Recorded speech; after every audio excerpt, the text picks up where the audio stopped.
तो जैसा कि पिछले एपिसोड में हमने देखा था कि ड्रैगन पर्सन को ये पता लग जाता है कि जुबेन की जो चोट लगी है वो कोई हादसे से नहीं बल्कि होली स्वord से हुई है। और ये सुनने के बाद में जुबेन को एक बड़ा झटका लगता है कि आखिर इस बंदे को कैसे पता चला। और जुबेन जो कि सोचने लगता है कि डैन क्वेंगसेंग वापस डबल ड्रैगन एकेडमी में आ चुका है और ऐसा लगता है कि वो होली वेपन के लिए आया है, लेकिन वो होली वेपन तो मैंने पहले ही ले लिया है। अगर उसे पता चला कि वो मेरे पास है तो वो मुझे मारकर ले लेगा। नहीं, मैं किसी भी हाल में उसे ये बात नहीं बताने वाला। इस राज को मैं अपने साथ ही रखने वाला हूँ। और तभी ड्रैगन पर्सन जो कि शौक होते हुए जुबेन से पूछता है कि एक मिनट, आखिर होली वेपन के बारे में तुम्हें किसने बताया। और तभी जुबेन जो कि सिचुएशन को संभालते हुए कहता है कि अरे अरे नहीं, मैंने उसे अभी भी देखा था जो कि उस सोर्स से एक्स्ट्रा ऑर्डिनरी स्पिरिचुअल एनर्जी निकल रही थी और जिसने मुझे अपने आप ही मुझ पर अटैक कर दिया। तो वो कोई नॉर्मल स्पिरिट वेपन हो नहीं सकती और इसीलिए मुझे अचानक आ रहा है कि ये शायद होली वेपन हो सकती है। और जिस पर ड्रैगन पर्सन बोलते कि अरे यार, मुझे तो लगा था कि तुम उस स्काई टॉप स्वॉर्ड के ओरिजिन को जान चुके हो। जुबेन उस ड्रैगन पर्सन से पूछते कि आखिर ये स्काई टॉप स्वॉर्ड क्या है, जिस पर ड्रैगन पर्सन बोलते कि हाँ, ये सही है कि वो स्काई टॉप स्वॉर्ड है। इस कॉन्टिनेंट पर 5 होली स्पिरिट माइंस हैं हर एक प्रोविंस में, और हर माइंस के अंदर एक डिवाइन स्वॉर्ड है जो स्वर्ग और धरती के द्वारा बनी होती है, जो उस माइंस की रक्षा करती है। और वेस्टर्न प्रोविंस में स्काई टॉप स्वॉर्ड है और जिसके लिए मैं यहाँ पर आया था। हालांकि मैं वेस्टर्न प्रोविंस को काफी लंबे समय से छोड़ दिया है और जिसके कारण मुझे वो वेपन जो कि आसानी से नहीं मिलने वाली, इसीलिए मुझे फोर्स का उपयोग करना पड़ेगा। और इसीलिए मैं होली स्पिरिट माइंड तक जाने वाला कोई मैप हासिल करना चाहता हूँ, ताकि जब मैं स्काई टॉप स्वॉर्ड को अपने कब्जे में ले लूँ तो उन ट्विन एल्डर्स की दखल अंदाजी से बच सकूं। और इधर हम जुपेन को देखते हैं जो कि उस ड्रंकन पर्सन की बातें सुनने के बाद काफी डर जाता है। और तभी वो उस ड्रंकन पर्सन से बोलता है कि पूरा स्काई टॉप स्वॉर्ड के करीब जाने से ही मुझे काफी डर लगता है, क्योंकि मैं पिछली बार अपने जान गवाते गवाते बच गया। तो क्या आप तभी इसे अपने वश में करना चाहेंगे? और जिस पर ड्रंकन पर्सन बोलता है कि क्या ही फर्क पड़ता है, और वैसे भी स्काई टॉप स्वॉर्ड जो कि हेवन और अर्थ की एक डिवाइन वेपन है, ये नेचुरली एक्स्ट्रा ऑर्डिनरी है। और यहाँ तक कि मेरे जैसे भी एक पर्सन जो कि इस वेपन को अपने बस में करने के लिए स्ट्रक कर लेगा। और क्योंकि ये होली माइंस को नहीं छोड़ सकता, इसीलिए इसके लिए किसी के सामने प्रस्तुत करना ही काफी मुश्किल है। लेकिन मैं डबल ड्रैगन एकेडमी में ही पला बड़ा हूँ और मेरा उस स्काई टॉप स्वॉर्ड से एक अलग ही नाता है, जो कि एक ह्यूमन और एक स्वॉर्ड से बनती है। और मुझे इसे एक बार कंट्रोल करने का मौका मिला था, लेकिन मेरे रिंग में होली स्टोन जो कि काफी कम पड़ गए, जिसकी वजह से वो मौका छूट गया। और जैसे कि तुम्हें पता चल गया कि अगर चीजें मेरे साथ में इस तरह से नहीं होती तो क्या होता, मैं इस पूरे कॉन्टिनेंट पर डोमिनेट कर चुका होता। और इस पर जुकन पूछता कि अगर आप वापिस इसे नहीं चाहते थे तो आखिर वापस आप क्यों आए। और ड्रैगन पर्सन जो कि फ्लो फ्लो में ही जवाब देने वाले होते कि तभी रुक जाते हैं और जुकन से बोलते हैं कि बेटे देखो, ये तुम्हारा कोई काम का नहीं है, इसे तुम मत जानो। और बच्चे, तुमने जैसे कि पहले कहा था कि तुम सर विलियम्स फॉर्मेशन के ब्लाइंड स्पॉट को जानते हो और चाहे तो तुम इसे वाकई कर सकते हो, या सिर्फ तुम मुझे जहाँ से मार रहे हो। और जब तक तुम मुझे एक सेफ रूट ड्रॉ करके दोगे तो मैं तुम्हारे साथ में बुरा बर्ताव नहीं करूंगा। जुकन उसकी बातें सुनने के बाद सोच रहा होता है कि आखिर मैं अब क्या करूं। अगर मैं उसे नक्शा दे दूं भी तो वहां पर जाके सिर्फ खाली गुफा दिखेगा। और तभी जुकन जो कि ड्रैगन पर्सन से बोलता है कि आपने ये विचार नहीं किया कि कोई आपसे पहले भी जाकर उस स्वॉर्ड को अपना बना लिया होगा। और जिस पर ड्रैगन पर्सन बोलता है कि बच्चे, तुमने भी तो पहले ही कहा था कि वो होली स्वॉर्ड जो कि काफी खतरनाक एनर्जी प्रेशर रिलीज करती है, तो इसी की हिम्मत भी नहीं बनती कि वहां पर उसके सामने कोई जाए। और जब तक ट्विन एल्डर ने उसे कहीं और सेव नहीं किया होगा तब तक स्काई टॉप स्वॉर्ड हमेशा उन्हीं के निरीसे हेड में होती रही है और नेचुरली उनकी रिस्पेक्ट भी करती है। अगर वो लोग चाहें उसे कहीं और ले जाना तो वो बिल्कुल भी रिजेक्ट नहीं करेगी। और ये सुनने के बाद जुपेन के पास एक आइडिया होता है कि ये ब्लेम जो कि उन्हीं दोनों पर दे देना चाहिए। और जिसके बाद जुपेन जो कि ड्रैगन पर्सन के लिए नक्शा बनाने के लिए तैयार हो जाता है। कुछ देर के बाद जुपेन जो कि उन्हें एक नक्शा बना कर देता है और ड्रैगन पर्सन जो कि जुपेन से बोलता है कि बच्चे, मैं तुम पर अभी भरोसा कर रहा हूँ और अब मैं एक्शन में आने वाला हूँ। जिस पर जुपेन बोलता है कि ऐसी कोई बात नहीं है सीनियर, आपकी मदद करना मतलब आपकी सम्मान करनी है और मुझे पता है कि आप मेरे साथ कभी भी गलत नहीं करेंगे। और ड्रैगन पर्सन समझ जाता है कि ये भाई कुछ ना कुछ तो चाहता है। जिसके बाद में ड्रैगन पर्सन जुपेन से बोलता है कि देखो, मैं तेरे साथ ट्रेड करने के लिए तैयार हूँ, तो ठीक है, बताओ कि तुम्हें क्या चाहिए जिससे तुम सेटिस्फाई हो जाओ। इस पर जुपेन बोलता है कि सीनियर, आप क्या कर रहे हैं, ये तो सिर्फ एक मैप है और क्या मैं आपको इतना छोटा सोचने वाला लगता हूँ। जिस पर ड्रैगन पर्सन बोलते हैं कि चाहे कुछ भी हो, लेकिन तुम घाटे का सौदा तो नहीं करोगे। और वैसे भी अगर मैं आज इस एहसान का कर्जा नहीं चुकाऊंगा तो भविष्य में कौन जाने कि कब क्या मुसीबत आने वाली है, इसीलिए मुझे अभी भी तुम्हें कुछ देना है। और तभी जुपेन बोलता है कि तो फिर आपके हिसाब से वो डिवाइन वेपन के लाइक कौन सा प्राइस होगा। और जुपेन की बातें सुनने के बाद ड्रैगन पर्सन बोलता है कि बच्चे, तुम ये डर रहे हो कि तुम्हें कहीं कम ना मिले और इसीलिए मुझे ही प्राइस डिसाइड करने के लिए कह रहा है। मैं इतना बुरा हो चुका हूँ, क्या मैं तेरे जैसे एक जवान लड़के को धोखा दे सकता हूँ? खैर, मेरा असली प्लान तो तुझे एक मार्शल आर्ट टेक्निक देने के साथ में सेट करने का था, लेकिन जब तू कह रहा है कि वो डिवाइन स्वॉर्ड के बराबर का होना चाहिए तो फिर सिंपल टेक्निक्स तो शायद ही उस लेवल की होगी। और इधर जुफिन जो कि काफी खुश होते हुए बोल रहा होता है कि मैं काफी काफी एक्साइटेड हूँ और वो अपने मन में सोच रहा होता है कि एक सिंपल मॉडल रैंक का लड़का ऐसी कौन सी टेक्निक होगी जो मेरी नजर में आए। अगर कोई प्रॉमिस हो किसी सुप्रीम एक्सपर्ट का तो फिर एक रेयर चीज ही तो चाहिए। और जिसके बाद में ड्रैगन पर्सन जो कि अपने पास से गोल्डन प्लेट को निकालता है जुपेन को देते हुए कहता है कि तो ठीक है, चलो एक एक्सपेक्टेशन बना देता हूँ, मैं तुझे एक अपनी ऐसी सीक्रेट टेक्निक देता हूँ जो तेरे लिए परफेक्ट रहेगी। और जुपेन जो कि सोच रहा होता है कि क्या यार ये अभी भी ये टेक्निक ही दे रहा है, लेकिन तभी जुपेन उस टेक्निक को देखकर काफी शौक होता है कि वो twin soul divine cultivation method होता है। और जिसके बाद ड्रैगन पर्सन जो कि जुपेन से बोलते हैं कि हाँ तुम सही सोच रही हो, ये twin soul divine cultivation method है और बच्चे तो बिल्कुल मेरी तरह हो जैसे मैं पहले हुआ करता था, ब्रिलियंट और प्राउड, सबसे अलग और सबसे ऊपर। इस पर जुपेन बोलता है कि सीनियर आप कहेंगे तो नहीं आंक रहे हैं। और जिस पर ड्रैगन पर्सन बोलता है कि हाँ हो भी सकता है, लेकिन हम दोनों ने ही डिवाइन इल्यूमिनेशन रिले में डिवाइन सोल को कंडेंस किए हैं। और ड्रैगन पर्सन की बातें सुनने के बाद जुपेन को एक शौक लगता है और वो अपने मन में सोच रहा होता है कि मेरी खुद की अजीबो गरीब टैलेंट जो कि ग्रीन फ्लेम से अपनी सोल में रिफाइन करने से आई थी, लेकिन डैन क्वेंगसेंग ने ये सब अपनी खुद के स्ट्रेंथ से हासिल किया है, वो होती है असली जजमेंट और जीनियस। और जुपेन जो कि ये सब सोच ही रहा होता कि तभी ड्रैगन पर्सन जो कि जुपेन से बोलता है कि तो बच्चे तुम्हें क्या लगता है कि तुम इस वर्ल्ड में सिर्फ तुम एक जीनियस हो? मेरे जमाने में मेरी ब्रिलियंस तुमसे भी कम नहीं थी, वरना मैं कैसे अपने दोनों मास्टर्स को इतनी आसानी से पीछे छोड़ के वेस्टर्न प्रोविंस के नंबर 1 बन जाता। मैं इतनी ऊंचाई तक इसलिए पहुंचा क्योंकि मेरे पास ट्विन डिवाइन सोल्स है। और जिसके बाद में ड्रैगन पर्सन जो कि अपने उंगली को उठाता है और जुपेन के सिर पर मारता है एंड तभी जुपेन जो कि अपने इनर वर्ल्ड में पहुंच जाता है। और जुपेन ये देखकर काफी शौक होता है क्योंकि उसके सामने उसका ट्विन डिवाइन सोल होता है। एक तरफ जुपेन का स्वॉर्ड सोल और दूसरी तरफ डिवाइन ड्रैगन सोल होती है।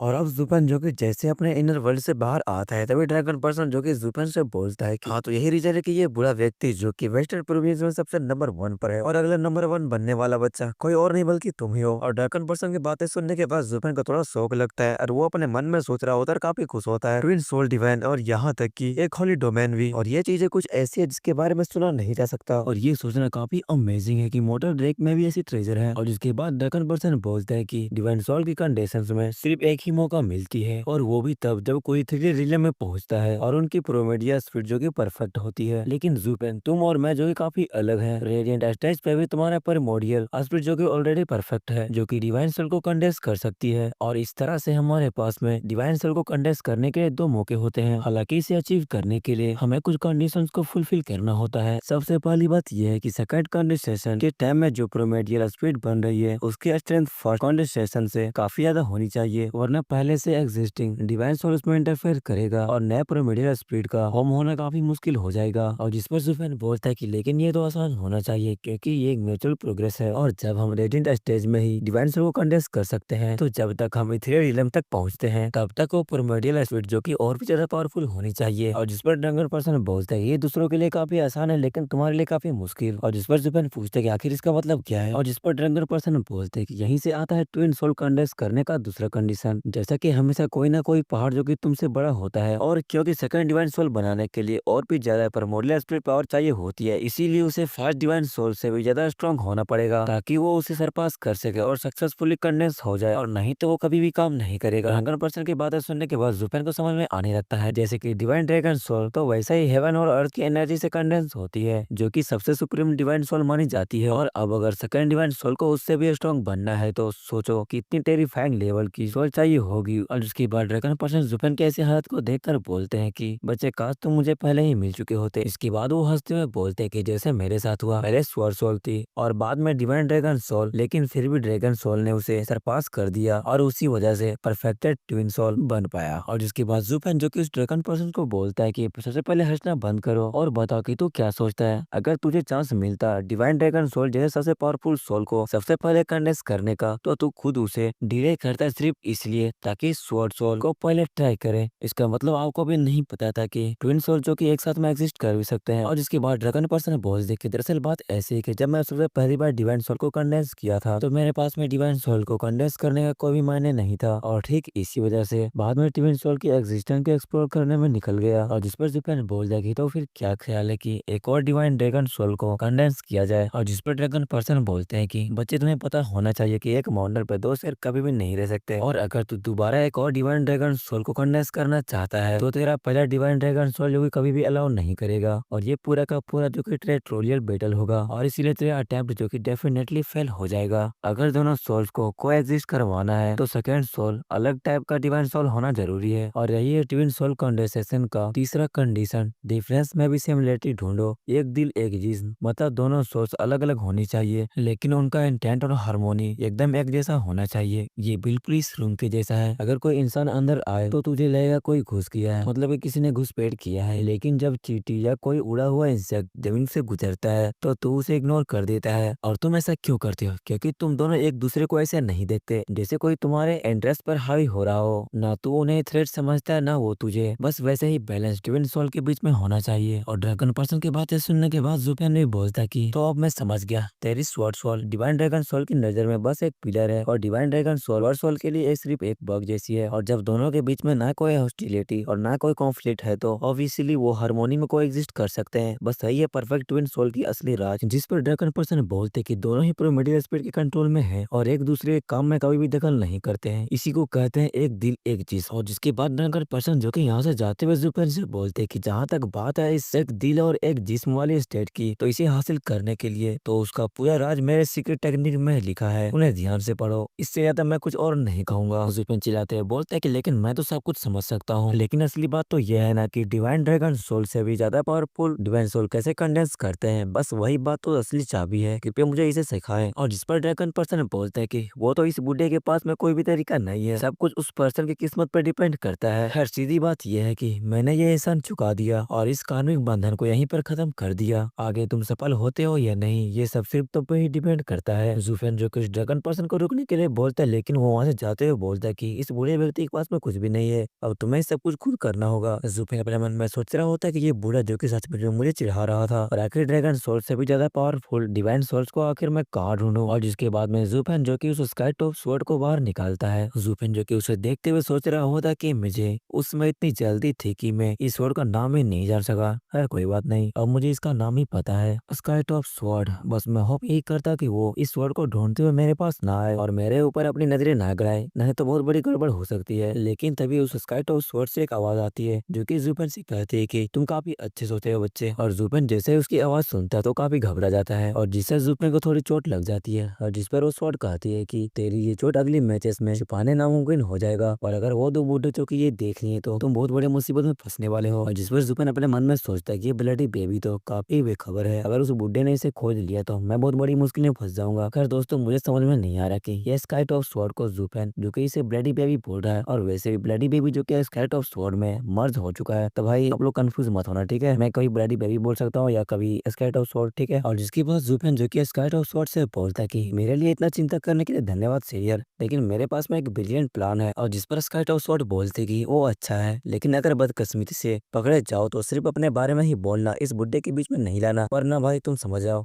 और तुम खुद भी नजर रखने वाले कोई निगाह पर हो, अगर बेकार के झंझट का डर ना होता तो उसी वक्त निपटा देना आसान होता। और इधर जुफन जो कि सोच रहा होता है कि खुद किस्मती से मैं तेज दिमाग वाला और डेयरिंग हूँ, वो तो हंगामा खड़े होने के डर से हिलने की हिम्मत नहीं कर रहा। और जिसके बाद में जुफन जो कि उस ड्रैगन पर्सन की दी हुई टेक्निक को खोलता है, और ये देख कर काफी शौक होता है, और वो अपने मन में सोच रहा होता है कि टेन क्वेंगसेंग वाकई में रेयर जीनियस है, इतनी गहरी और इतनी रहस्य भरी सीक्रेट टेक्निक को समझ लेना कोई आम बात नहीं है। और जिस पर स्काई ऑफ स्वॉर्ड कहती कि बस एक ही खेद है कि वो मोटल रैक में पैदा हुआ और सबसे नीचे से शुरुआत की, अगर वो होली डोमेन में पैदा हुआ होता तो शायद आज सेंट रिलम तक पहुंच चुका होता। एंड इसी के साथ में हमारा सीन शिफ्ट होता है डबल ड्रैगन गैदरिंग में, जहाँ पर यानमो और येलिन बाकी सभी एलियंस जो कि वहाँ पर गैदर होते हैं, और तीनों अपर सेक्ट मेंबर को देखते हुए क्विंग चेंग की सिस्टर जो कि उससे बोलती कि तो क्विंग चेंग देखो, तीनों अपर सेक्ट जो कि यहाँ पर आ चुके हैं और उनके चेहरे पर कुछ ज्यादा ही संजीदगी है, लगता है इस बार उन्हें असली में खतरा महसूस हो रहा है। और क्या तुम्हें लगता है कि डीमन स्कैमिंग सेट वाकई में इनके 1000 साल की अखंडित स्टेटस को हिला सकती है? और जिस पर सिस्टर चूचू कहती है कि मुझे भरोसा है कि अगर वो फाइट में कदम रखता है तो किसी की भी पोजीशन जो कि सेफ नहीं होने वाली।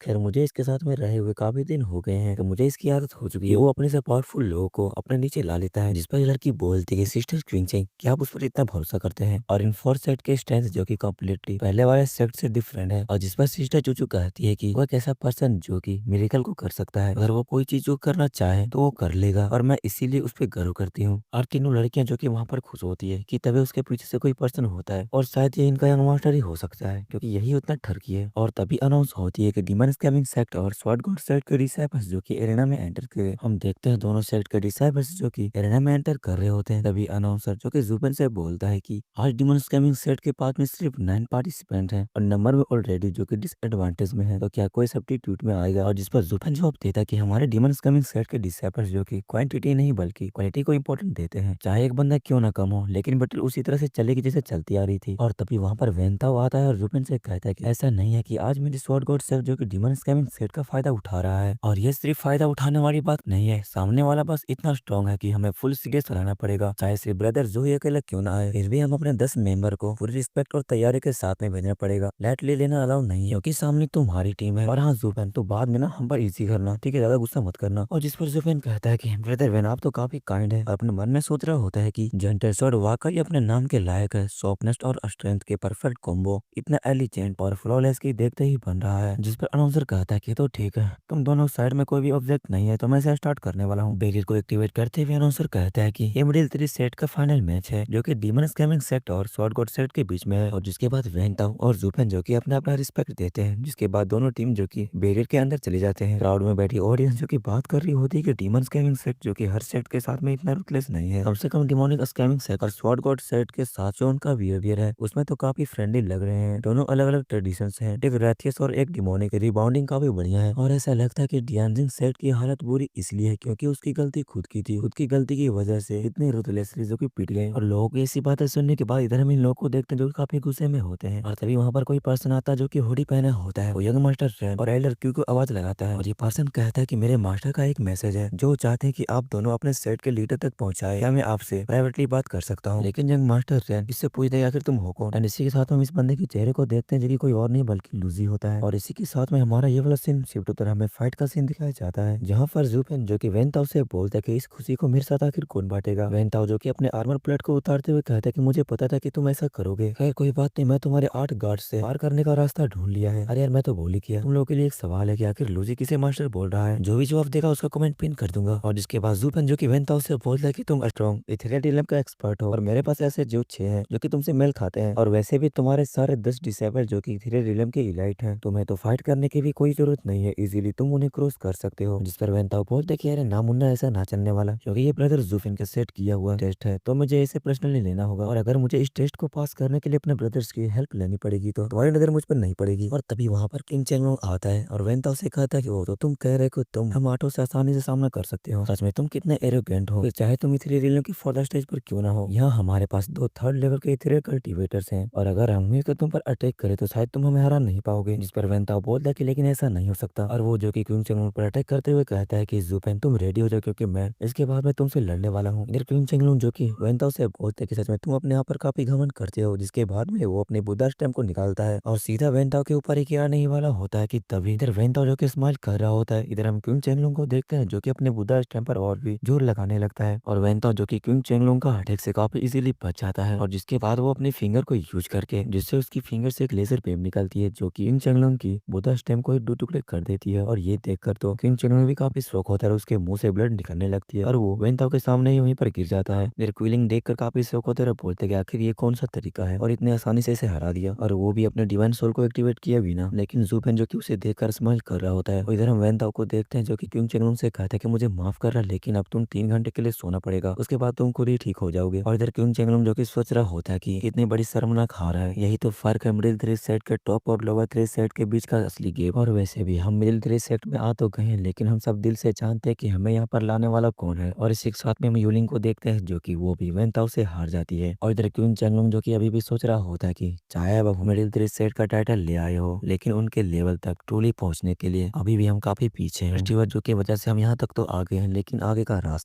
रास्ता काफी कठिन होने वाला है। और ये तीसरा चैप्टर भी यहीं पे खत्म होती है।